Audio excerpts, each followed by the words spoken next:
So hello friends, अब हम लोग पढ़ रहे हैं स्मृतियाँ। स्मृति ग्रंथ शाब्दिक अर्थ है याद रखना या याद करना। वैदिक साहित्य का भाग नहीं है।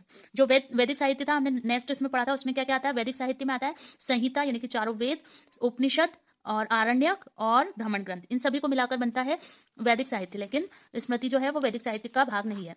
देवी ज्ञान का अंश माना जाता है। इससे क्या माना जाता है, किसे माना जाता है? देवी ज्ञान का अंश स्मृतियों को माना जाता है। हिंदू धर्म के कानूनी ग्रंथ माना जाता है। कानूनी ग्रंथ क्या है? स्मृतियां हैं। यह आचार व्यवहार की शिक्षा प्रदान करते हैं। यह धर्म सूत्रों पर आधारित ग्रंथ है। अभी तक हमने कई सूत्र देखे, लेकिन धर्म सूत्र कहाँ पर है? स्मृतियों में। संख्या पद्म पुराण के अनुसार स्मृतियां 36 है और प्रसिद्ध 6 स्मृतियां हैं। अब यहाँ पर इसकी क्वांटिटी भी पूछी जा सकती है कि स्मृतियां कितनी हैं। तो पद्म पुराण के अनुसार स्मृति 36 है, और या ये इस तरीके से क्वेश्चन बन सकता है कि स्मृतियां कितनी हैं और पद्म पुराण के अकॉर्डिंग कितनी है, या पद्म पुराण के अकॉर्डिंग किस पुराण के अकॉर्डिंग 36 स्मृतियां हैं। तो ये भी क्वेश्चन बन सकता है। 6 प्रसिद्ध स्मृतियां हैं: मनुस्मृति, याज्ञवल्क्य, नारद, बृहस्पति, पाराशर और कात्यायन। इनकी सभी की स्मृतियां हैं। ये 6 महत्वपूर्ण है। मनुस्मृति और नारद स्मृति तो हम पहले भी पढ़ चुके हैं। अब यहाँ पर याज्ञवल्क्य, बृहस्पति, पाराशर और कात्यायन, ये भी हमें पढ़ना है। चलो मनुस्मृति से स्टार्ट करते हैं। सबसे प्राचीन व प्रामाणिक स्मृति, सबसे प्राचीन स्मृति है और प्रामाणिक स्मृति है। सृष्टि के रचयिता व्यवस्त मनु के धर्मशास्त्र पर आधारित या संबंधित। सृष्टि के रचयिता किसे बताया? व्यवस्त मनु। उन्हीं का धर्मशास्त्र है और उसी पर आधारित है। समाज व्यवस्था से संबंधित है। समाज किस तरीके से चलता था, कैसे। रचना अंतिम रूप से शुंग काल यानी कि मौर्योत्तर काल या पूर्व गुप्त काल, गुप्त काल के पहले, और मौर्योत्तर काल या शुंग काल। ये इसके क्वेश्चन बनते हैं कि ये मनुस्मृति किस काल में रचित है। तो यहाँ पर शुंग काल आ सकता है, मौर्योत्तर काल आ सकता है, या फिर पूर्व गुप्त काल। ठीक है, इसका ऑप्शन होगा, इसका आंसर होगा शुंग काल, मौर्योत्तर काल, मौर्य उत्तर काल या पूर्व गुप्त काल। गुप्त काल के पहले, मौर्यों के बाद में, या शुंग काल में लिखी गई है।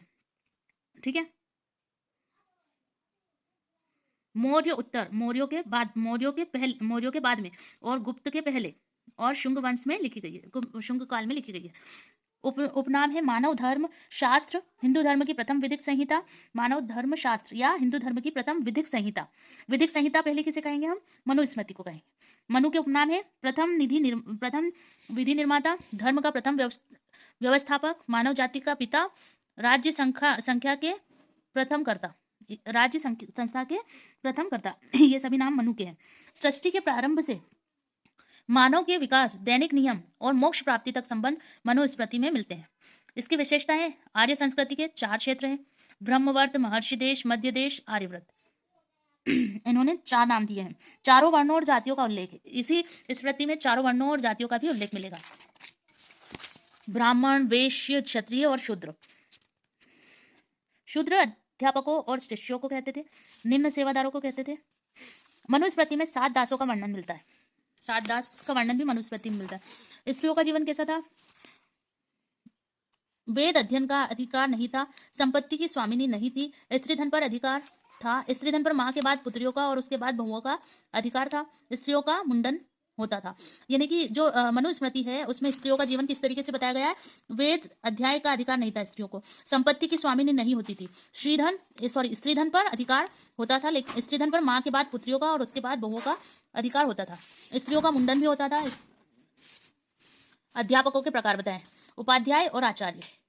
जीविकापार्जन के अध्यापक, पैसे वाले जो पैसे लेकर और शिक्षा देते थे वो उपाध्याय कहलाते थे, और जो निःशुल्क शिक्षा फ्री पढ़ाते थे वो आचार्य कहलाते थे। 2 प्रकार थे इनके।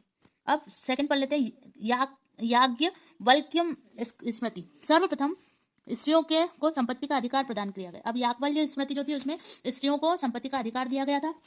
नारद स्मृति जो है उसमें सर्वप्रथम दासों की मुक्ति का विधान मिलता है। दासों की मुक्ति का विधान भी नारद स्मृति में। स्वर्ण सिक्के को दिनार कहा गया था। नारद स्मृति में स्वर्ण सिक्के को दिनार कहा गया था। गुप्त वंश का विवरण भी नारद स्मृति में मिलता है। अब हम लोगों ने देखा कि मनुस्मृति कब लिखी गई थी, अब किस काल की थी। तो मनुस्मृति हमने देखी थी गुप्त शुंग काल की थी, मौर्योत्तर काल की थी, और या पूर्व गुप्त काल थी। लेकिन मनुस्मृति के बाद यानी कि पूर्व गुप्त काल मनुस्मृति थी, लेकिन गुप्त काल की थी नारद स्मृति। ठीक है, इसमें गुप्त वंश का विवरण मिलता है। अब हम लोगों का नया टॉपिक होगा ऋत। तो हम ऋत देख लेते हैं।